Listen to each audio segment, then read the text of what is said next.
नमस्कार दोस्तों, सभी का स्वागत है चार्ट मंजो की नई वीडियो में।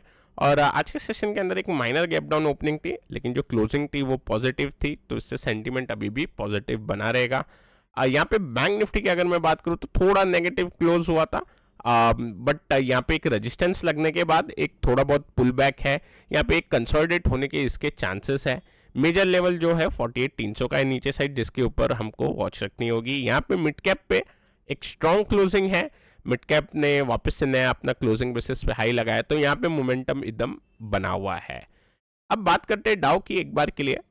डाउ जो है, हम कल एक बार डिस्कस कर रहे थे कि फेड के जो रेट आएंगे उस हिसाब से डाउ रिएक्ट करेगा।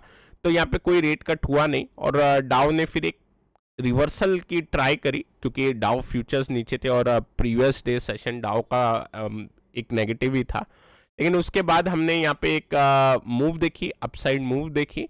उसके बाद फिर से डाउन नीचे आ गया क्लोजिंग के सेशन में, और आज फिर से एक बार ऊपर जाने की ट्राई कर रहा है।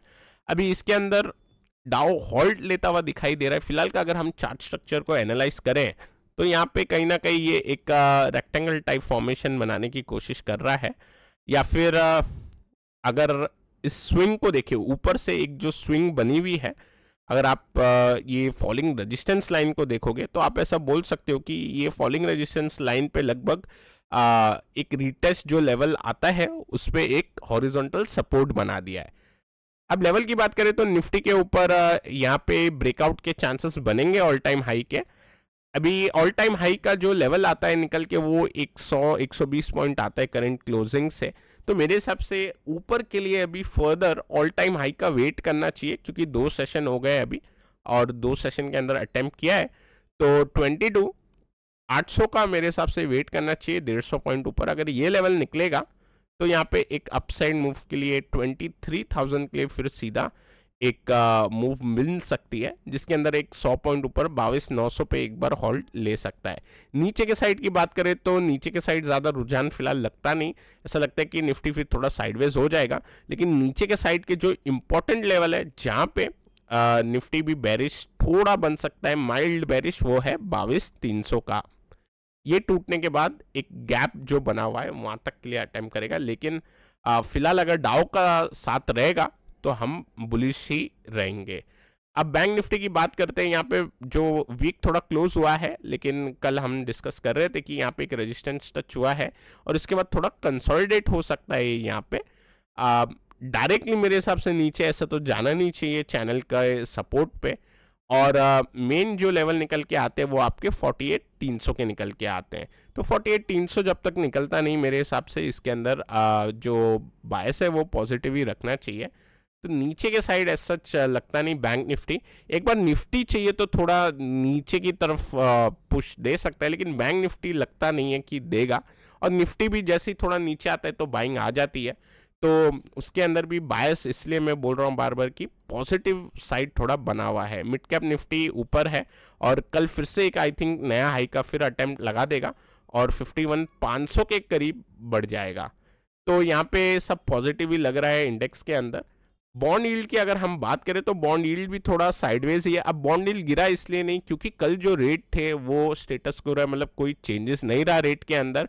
और चेंजेस ना होने के कारण यहाँ पे हम देख सकते हैं कि बॉन्ड अभी भी हाई लेवल पे है। अब बॉन्ड थोड़ा और ऊपर जाने की कोशिश करेगा जिस हिसाब से नंबर आते हैं, खासकर इन्फ्लेशन नंबर पे काफ़ी वॉच रहेगा अब।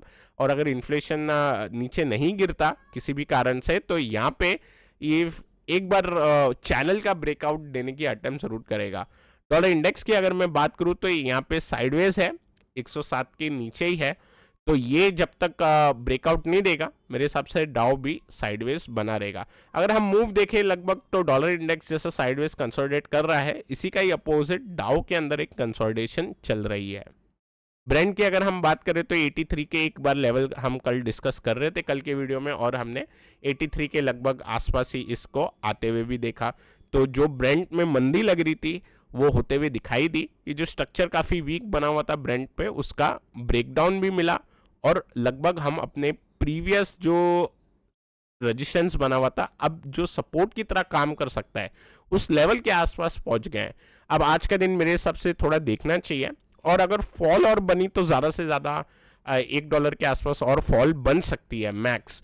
उसके बाद हम थोड़ा साइडवेज बिहेवियर एक्सपेक्ट करेंगे। यहाँ पे गोल्ड जो है उसने ब्रेंट के साथ ही मूव दे दी, ऐसा लग रहा था कि गोल्ड थोड़ा होल्ड कर लेगा, बट गोल्ड भी थोड़ा नीचे आ गया है, अपने गोल्डन रेशियो तक ये पहुंच रहा है। 2250 का जो लेवल निकल के आता है ये काफ़ी इंपॉर्टेंट है, और मेरे हिसाब से यहाँ पे टच होने के बाद ये साइडवेज टू माइनर पॉजिटिव होना चाहिए। गोल्ड के अंदर ऐसा बेरिश मूव फिलहाल लगती नहीं।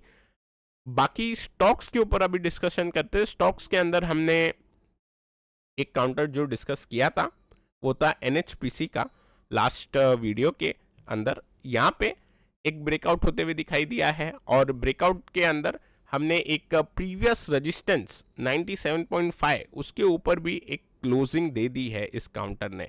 तो इसका मतलब यहाँ पे एक अपमूव की शुरुआत हो गई है। भी देखते हैं ये किस हिसाब से बिहेव करता है। ओवरऑल ब्रेकआउट एक स्ट्रॉन्ग कैंडल के साथ नहीं हुआ है, लेकिन इसने अपना प्रीवियस रेजिस्टेंस को क्लियर किया है और उसके ऊपर क्लोज हुआ है।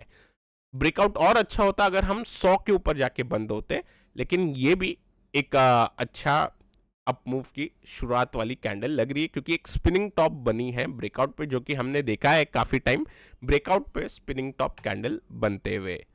अभी यहाँ पे बात करते हैं एक काउंटर की, लेमन ट्री होटल, इसको हमने डिस्कस किया था, और इस पे अगर इन्वर्स HNS का डिस्टेंस आप अगर निकालोगे तो लगभग यहाँ से हम निकालेंगे, लगभग ये पहुँच रहा है अपने डिस्टेंस तक, तो इसके ऊपर एक बार वॉच रखनी चाहिए। 160-161 के आसपास ये अपना जो डिस्टेंस है वो कवर कर लेगा ऑफ इन्वर्स HNS।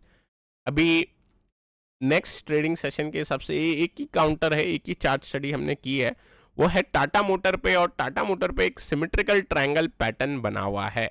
काफ़ी क्लियर सिमेट्रिकल ट्रायंगल पैटर्न बना है, लोअर स्विंग्स बन रहे थे, हम देख सकते हैं जो हाईज हैं वो लोअर थे, और यहाँ पे जो लोस थे वो हाई साइड पे थे। तो हायर लोस और लोअर हाई बन के एक सिमेट्रिकल ट्रायंगल रेंज नैरो हुई। आज इसका ब्रेकआउट मिल गया सेशन में। अब आज के ब्रेकआउट के साथ ही साथ जो इसका प्रीवियस स्विंग हाई है वो भी लेवल सेम आता है, तो मेरे हिसाब से 1031 ये लेवल काफ़ी इंपॉर्टेंट हो जाएगा। 1031 के ऊपर अगर टाटा मोटर जाएगा तो यहाँ पे फर्दर जो मूव है, जो ये जो ट्रेंड है, अप ट्रेंड जो चल रहा था, वो वापस से ट्रेंड कंटिन्यू होने की प्रोबेबिलिटी काफ़ी हाई हो जाएगी। और इंट्राडे के अंदर एक बार के लिए इसका जो प्रीवियस स्विंग हाई है वहाँ तक ज़रूर जाने की ट्राई कर सकता है, 1060 तक ये ज़रूर जाने की यहाँ पे ट्राई कर सकता है, और वो लेवल निकालने के बाद तो ट्रेंड जो है वो कंटिन्यू होना चाहिए एटलीस्ट सिमेट्रिकल ट्रायंगल के डिस्टेंस तक। तो इस काउंटर के ऊपर बुलिश बायस के साथ हम इसको ट्रैक करेंगे, और आने वाले सेशन के लिए डाउ का जो बिहेवियर है वो थोड़ा इंपॉर्टेंट हो जाएगा। तो आज अगर डाउ साइडवेज रहे या आने वाले सेशन के अंदर साइडवेज भी रहे तो बुलिश ही बायस बना के रखेंगे, और 37,600 के नीचे अगर चले जाए तो थोड़ा बहुत न्यूट्रल होना स्टार्ट कर सकते हैं। और मैं आशा करता हूँ कि आपको ये वीडियो पसंद आया होगा। पसंद आए तो लाइक करें, नए हमारे चैनल पे तो सब्सक्राइब करना ना भूलें। Till then take care, I will meet you in the next video.